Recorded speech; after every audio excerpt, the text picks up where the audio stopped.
आदराने नमस्कार. आणि त्याचप्रमाणे तुम्ही महाराष्ट्राच्या कानाकोपऱ्यातून आलेले आहात, वेगवेगळे संस्कार घेऊन आलेले आहात, निरनिराळे उपक्रम तुमच्या डोक्यात असतील, त्या महाराष्ट्राच्या मातीलाही नमस्कार.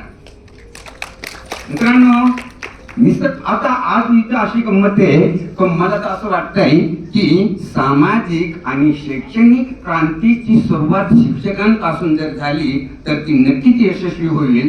कारण तुमच्या सारख्यांच्या विचाराशिवाय मला वाटतंय दुसरं कोणतंही काम देशामध्ये चांगलं होऊ नाही राहिलं. पुढारी असो, कोणी असो, नुसतं पुढारीच नाही म्हणून लय तऱ्हातऱ्हाची लोक आहेत.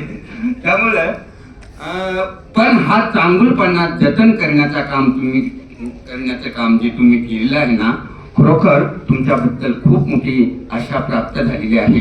आणि चांगल्या माणसानं, सरांनी सांगितलं तसं, चांगल्या हातानं जे कार्य सुरू होतं ना, त्याला बाकीचे सगळे चांगले हात मिळतात, है ना. इथं पर्यावरणवाले आलेत, वृक्षप्रेमी आलेले आहेत, निसर्ग जीवदत्त प्रेमी आलेले आहेत. म्हणजे एका तुमच्या त्या मुद्द्यावर इतका सगळा गोतावळा जमा झालेला आहे, है ना. या प्रत्येक क्षेत्रामध्ये पुढे पुढे पुढे पुढे जावं आपण. आणि त्याचा मूळ पाय अजून काही तुम्ही असाल, तुमच्यामुळे आम्ही इथे एकत्र आलो. तुमचं सगळं ऐकलं, आम्हाला काहीतरी अजून नवे उपक्रम करावं असं वाटलं. असं मला जास्त बोलता येत नाही. कवी उभा राहिला का तो त्यांनी कविता सांगाव्यात, अशा प्रकारचा आमचा आग्रह असतो. तर मी कविता सांगेन. आणि अर्थात त्या कविता सगळ्या तुमच्या विचारांशी, निसर्गप्रेमींच्या विचारांशी, वृक्षप्रेमींच्या विचारांशी, माती आणि मातेच्या संदर्भात अशा कविता राहतील. म्हणजे ह्या सगळे एक विशिष्ट दुव्यानं आपण सांधलं गेलं. माग मला शिक्षण तपस्वी पुरस्कार दिला तिथं नाशिकला. सगळे शिक्षकच तुमच्यासारखे सगळे शिक्षकच होते. पण त्याच्यामध्ये फक्त मीच शिक्षक नाही असा बाहेरचा माणूस होता. आणि मी जरी शिकवत नसलो तर माझ्या कविता तुम्ही शिकवतात या मुद्द्यावर तो पुरस्कार दिला गेला होता. सांगायचा मुद्दा असा की एकदा एकत्र जमा होऊ लागले ना, चांगल्या विचाराची जमा झाली ना, त्यांची संख्या वाढत जावो आणि इथं देशाला, समाजाला एक चांगले दिवस येवोत अशी अपेक्षा व्यक्त करतो. कविता सांगतो. अर्थातच रानविडी बघा, याच्यात कसला काय संदर्भ आलेला आहे. ती कविता का घेतली असावी अभ्यासक्रमावाल्यांनी, अभ्यासक्रमामधली मंडळी याच्यामध्ये कोणी आहे. पण ही 13 वर्षापूर्वी जेव्हा घेतली त्याच्या मागे उद्देशच हा होता की माणूस, नवीन मुलं निसर्गापासून दुरावत आहेत. निसर्गाला विसरून नाही चालणार, त्यांना निसर्गाची ओळख व्हावी म्हणून या वयामध्ये, 3रीच्या वयामध्ये त्यांना आवडेल असं, त्यांचं कायमचं पाठ होईल असं काहीतरी असायला पाहिजे. तर बघा, महाराष्ट्रातली मराठी मीडियम मध्ये शिकणारी सगळी मुलं या कविता शिकून पुढे चाललेली आहेत. उद्देश हा की निसर्गाकडे दुर्लक्ष होऊ नये. कविता सांगतो. रानवेळी म्हणजे रानाच्या वेळी लागलेली पोरगी, छोटी पोरगी, रानाशिवाय तिला करमणारच नाही. आई शेतात निघाली तर ती तिच्या पुढे पळत जाईल. तिला फुलपाखरांच्या मागे पळायचं असतं, वड पारंब्या खेळायच्या असतात, काय निसर्गामध्ये जे काय आहे. आणि अशा निमित्तानं तिला लहानपणाचे संस्कार झालेले असतात. म्हणजे ती पुढे निसर्गाशी संबंधित राहिला असं तिची अपेक्षा. असो रानवेळी. पोर डोंगराव भाळली, पोर डोंगराव भाळली, त्याच्या नादी लागुनिया अख्ख्या रानात पांगली. डोंगराव भाळली, रान गवताची फुलं तिच्या कानामंदी डुल, अनचाईचा मोहर गळामंदी गळसर. आहो टणटणी फुलली तिच्या नाकामंदी फुली अन बुरांडीची फुलं तीन केसात माळली डोंगराव भाळली पोर डोंगराव भाळली पोर माळावर खेळली अन वारा संग बोलली वड पारंबीचा झुला तिचा गेला आभाळाला पान साबरीच बोंड खाल लाल झाल तोंड आहो हसता हसता मुंगवताव लोळली डोंगराव भाळली पोर डोंगराव भाळली गाई दांडाच्या वाटन चाली यंगत नेटन ढोल ढगांचा वाजला नाच मोराचा पाहिला आली पाऊस पहाळी तवा गर्दीक पळाली पावसान भिजवली तरी उन्हात वाळली डोंगराव भाळली पोर डोंगराव भाळली. तर बघा ही कविता मी लिहित असताना माझ्या डोळ्यासमोर वेगळा उद्देश होता. त्याच्यातलं शेवटचं कडवच त्यांनी घेतलं नाही.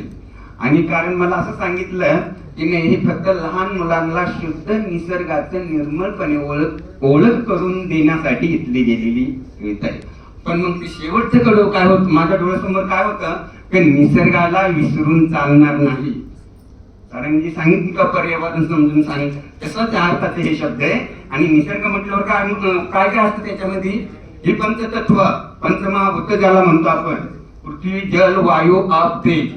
आणि गावाकडे आमच्याकडे याच गोष्टी यांचं समानार्थी शब्द काय आहेत ऊन वारा पाऊस डोंगर आभाळ. तिकडे मातीने नुसते डोंगर आहेत नुसते खडक आहेत त्यामुळे आम्ही डोंगरच म्हणतो माती ऐवजी.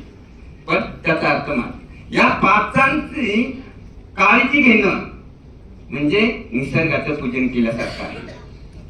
आता काय होतं की सगळे शिकतात खूप मोठे होतात डॉक्टर होतात इंजिनियर होतात पण तोपर्यंत या मातीला आणि त्या मातेला विसरून जातात की जिनं आपल्याला निसर्ग डावला बोटाला धरून चालायला शिकवलं आणि थोडस आपण चालू लागल्यावर हात सोडून दिला आणि मग आपण चालू लागलो. त्याच गोष्टीने जणू काय त्या मातीला सांगितलेलं आहे की बये आतापर्यंत मी अंगावर खांद्यावर पोटात पाठीवर बांधून याला सांभाळलं इथून पुढे तू सांभाळ.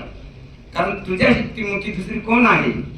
मग मी तर जाईल कधी अगोदरात पण तू तर अमर आहेस ना तू सांभाळ. म्हणजे असं ह्या मातीचं नातं आहे आणि ते त्याची खूप आठवण ठेवली पाहिजे. तुम्हाला दुसरी एक गोष्ट माहिती आहे त्याच्या आपण एका मातेच्या पोटातून येतो आणि दुसऱ्या मातेच्या पोटात कायमचे शांत होतो. म्हणजे जीवनाची जगण्याची ही दोन टोकं आहेत आणि ते दोन्ही टोकं खूप आपण जाणून असलं पाहिजे. कुठून आलो आणि कुठं जायचंय या गोष्टीची आपल्याला खूप जाणीव असायला पाहिजे. अशा अर्थानं दुसरी एक कविता सांगतो. आई होती तेव्हा आई ती शेवटची वेळ सांगितली नाही ना बरोबर हो हो हा. तर ती पोरगी मोठी होती तिच्या आतापर्यंत काय अपेक्षा आहे की ती सगळी जडणघडण कुठं झाले डोंगरामध्ये. जे काही तिच्या डोक्यात विचार असतील पुढच्या काही कल्पना असतील काय भावभावना शिकली असेल ते सगळे त्या डोंगरामध्ये.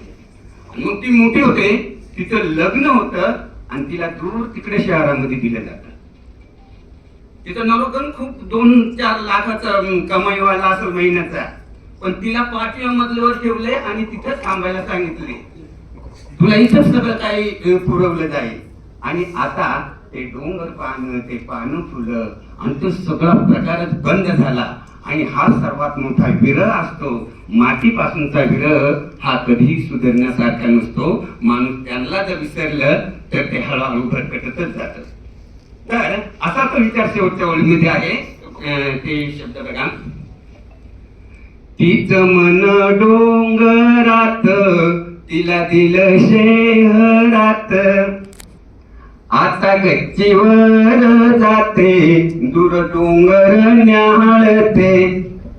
त्याचा आठव येऊन येतो हुंदका दाटून.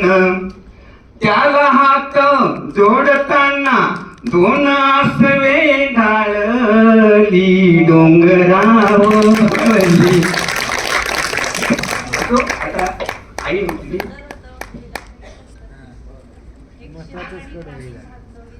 नाही त्यासाठी मग दुसरं घेतलं. तेव्हा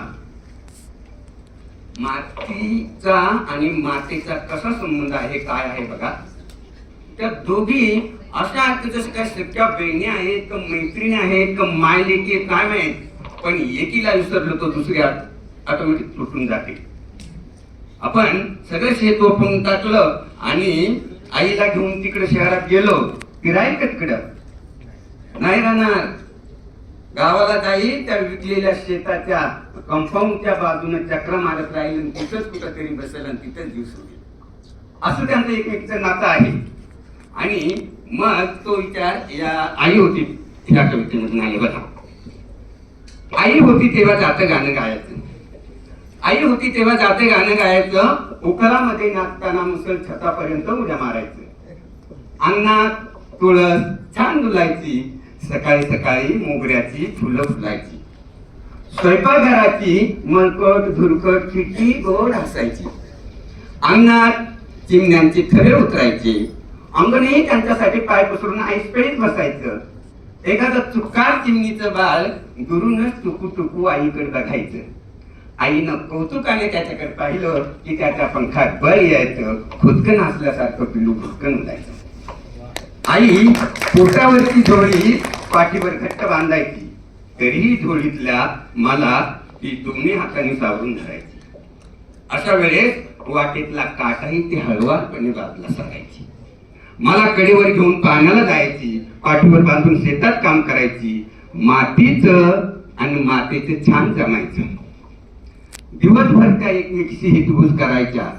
त्यांचं बोलणं मात्र कधीच कुणाला नाही करायचं. शेवटी आईनं इथली सगळी आवरावर केली. आपलं संपूर्ण आई पण लेकी सुनांच्या ओटीत घालून ती परधाम यात्रेला निघून गेली. तेव्हा चारी धामांची नजरही क्षणभर तिच्या पाठमोऱ्या आकृतीवर स्थिरावली. आता मी आईच्या आठवणीनं व्याकुळ होतो. तेव्हा शेतात बांधावर कडामेरानी आईला शोधतो. शेवटी मातेलाच विचारतो, माते मला पाठवर घेऊन आई शेतात काम करायची. तेव्हा खरं सांग तुझ्या कानात काय चालायची सांगायची. तुमचं काय हितगुज चालायचं. तेव्हा ती मातेच्या मायाळूपणे म्हणते, तिचं नेहमी एकच म्हणणं असायचं बाळ. तिचं एकच म्हणणं असायचं बाळ, माझ्या नंतर माझ्या बाळाला सांभाळ. माझ्या नंतर अजून एखादी कविता. ती नवीला जी कविता आहे सगळी पोरं तिसरीची कविता शिकून जातात आणि तशाच अर्थाची निसर्गाची पर्यावरणाचीच ती कविता आहे. आणि त्याच माणसांची म्हणजे हे सगळ्या कविता त्या कसोब्याच्या आजूबाजूला वावरत असताना लिहिल्यात. पण आता त्या सर्व महाराष्ट्राला अभ्यासावे लागतात. ही त्यांची गंमत आहे. शब्दांची नव्हे तर त्याच्या पाठीमागच्या विचाराची. बघा तुमच्या लक्षात आला असेल की शब्द कसे असो, किती ग्रामीण असून काही असो, त्याच्या मागचा विचार मोठा आहे तर ते बरोबर महाराष्ट्रभर ऐकलं जातात.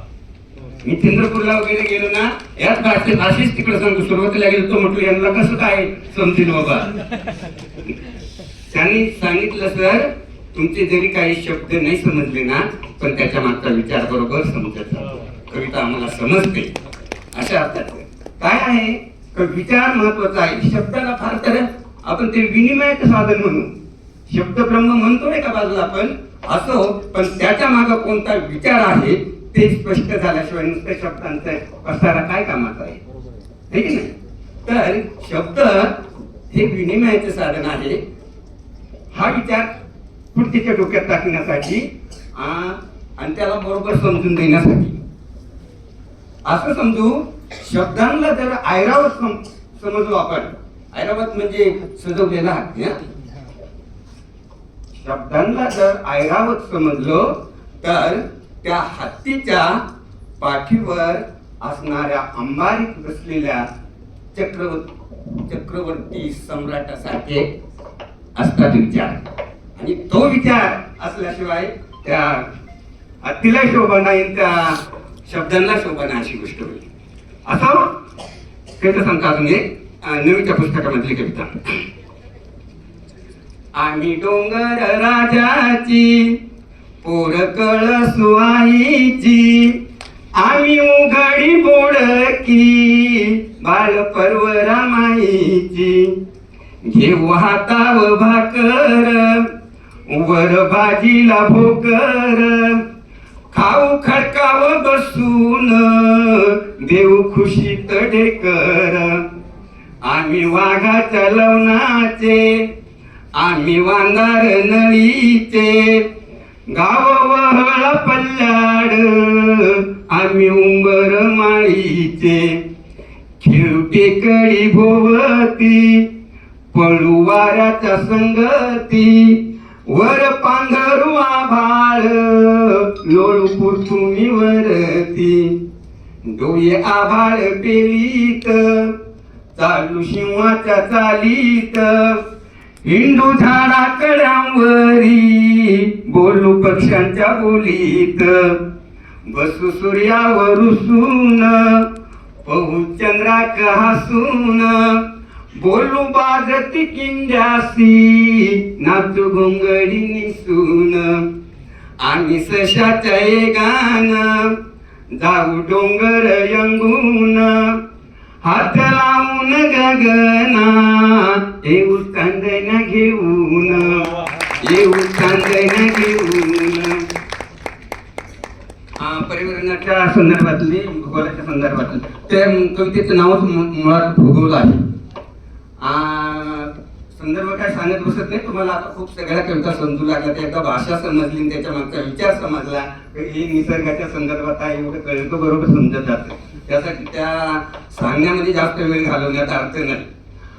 बघा भूगोल, 10,000 एकर जमीन, तिथलं मैदान, डोंगर, टेकडी, ओढा आणि त्यांच्यावर खेळणारी मोकळी हवा आणि आतलं पाणी, या सगळ्यांसहित ती जमीन एक माणसाने एका ठेवली. आता तिथं सिमेंटच्या कंपाऊंडचं बांधकाम चालू आहे, आणि तिथं लिहून ठेवलंय की त्या अगोदर तिथल्या स्थलांतर करू शकणाऱ्या सगळ्यांनी बाहेर पडायचं, बाकीच्यांना तोडून कापून मुळासहित उचकटून बाहेर फेकलं जाईल. ते टेकडीचे राय राय तुकडे करून ओढ्यात गाडले जातील. त्या झुळझुळणाऱ्या झऱ्याच्या तोंडी सिमेंटचे तोबरे देऊन त्याची वळवळ कायमची बंद केली जाईल. काही जाणकार दगडांना कंपाऊंडच्या भिंतीत चिन्हून ठार मारलं जाईल, आणि शेवटी काळ्या आईच्या माथ्यावरून बुलडोजर फिरवून बळीराजाला पुन्हा एकदा पाताळी घातलं जाईल. कंपाऊंडच्या आत सारी जमीन सिमेंटची होईल. आणि मग पुढचा हा प्रॉब्लेम आहे, त्याच्यावरचा उपाय कमी सांगतोय. अरे पण एक माणूस पैसा देऊन असा अर्धा अधिक भूगोल कसा काय विकत घेऊ शकतो? नाही म्हणजे असं कोणत्या शास्त्रात लिहिलंय? बरं घेतलं तर घेतला, त्याची अशी विल्हेवाट कशी काय लावू शकतो? नाही म्हणजे असं कोणत्या शास्त्रात लिहिलंय? असं करा, सगळ्या शास्त्रांनी एकत्र या. अर्थशास्त्र, राज्यशास्त्र, इतिहास, ही सगळ्या प्रकारची सामाजिक शास्त्र, त्याचप्रमाणे धर्मशास्त्र, तसेच हे IT, बायटी, पॉलिटेक्निक, फार्मसी वगैरे या मॉडर्न पोरींना बोलून घ्या. सगळ्यांनी शांत डोक्यानं नीट बारीक दूरवरचा विचार करा आणि एवढा भूगोल सांभाळा दादा हो, एवढा भूगोल सांभाळा. नाही, ते सत्तेचे मनोरे ढासळू द्या, निर्देशांक कोसळू द्या, शेअर बाजार गडगडू द्या, कुणाकडे पैसा जास्त झाला असेल तर तोही सडू द्या, पण एवढा भूगोल सांभाळा. अरे ही बाकीची सगळी शास्त्र माणसानं या मातीवर पाय ठेवूनच माणसासाठी तयार केली. ती बिघडली तर सुधरवता येतील, दुसरी 100 शोधून काढता येतील, पण निसर्गानं सजीवांसाठी बनवलेला हा भूगोल जर बिघडला ना दादा हो, तर इथं माणूस शिल्लक राहायचा नाही, इथं माणूस शिल्लक राहायचा नाही. अजून एक बाप डोंगरी नांदतो, बाप डोंगरी नांदतो, तापलेल्या आभाचा, तापलेल्या आभाचा, बाळाचा, तापलेल्या आभाचा फेटा डोक्याला गुंढाळ, तो बाप डोंगरी नांदतो, बाप डोंगरी नांदतो, बाप कड्याच्या टोकावर, बाप डोंगर माथावर, खोल दरीत उतरून बाप आंब्याच्या शेंड्यावर, बाप मोहाळ काढितो, बाप काडक्या मुडीतो, काट रुतती अंगाला तरी करवंदा तोडीतो. चांदोबाच्या उजेडात, चांदोबाच्या उजेडात, उजेडात, चांदोबाच्या उजेडात बाप धामाने निथळ, तो बाप डोंगरी नंदतो, बाप डोंगरी नंदतो, हाका कुत्र्याला मारितो, दूर बकऱ्या चारितो, बाप डोंगरचा राजा कशी लोंगटी निसतो, लई दमतो भागतो, हात सूर्याला जोडीतो, पोट बांधून पाठीला बाप खडकाव झोपतो, बाप कड्याला बिलगतो, मिठी झाडाला मारितो, त्याच्या काळजात दुःख अख्ख्या रानाला सांगतो.